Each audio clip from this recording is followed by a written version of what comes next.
اختلاف نہ تو حلوے کا ہے، اختلاف نہ بریانی کا، اختلاف اس چیز کا ہے.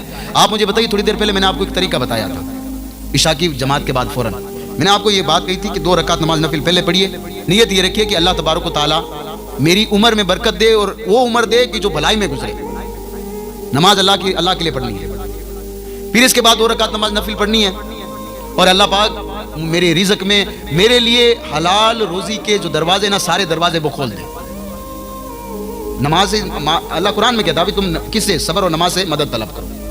اچھا تیسری میں نے آپ کو بتایا تھا کہ پھر 1-2 رکعت نفل اور پڑھ لیں. سیم نفل ہے، وہی ہے نیت کی. میں نے 2 رکعت نماز نفل واسطے اللہ تعالیٰ کی مرکبہ شریف کی طرف. اللہ اکبر. صرف الحمد شریف کے بعد میں 3 مرتبہ قل واللہ شریف زیادہ پڑھنا ہے آپ کو. 3 مرتبہ قل واللہ شریف. اس کا مطلب یہ ہے کہ ہر رکعت میں آپ ایک قرآن ختم کر رہے ہیں. اب یہ تیسری رکعت آپ پڑھ رہے ہو تو اللہ کی بارگاہ میں دعا کرو، اللہ پاک یہ جو تیسری جو اب نفل اب میں پڑھ رہا ہوں نا، میں 2-4 میں نے پڑھ لیے، اب میں یہ جو نفل پڑھ رہا ہوں اللہ اس کی برکت سے تیرے علاوہ مجھے اور کسی کا محتاج مت کرنا. اچھا یہ بتائیے اس میں غلط کیا ہوا؟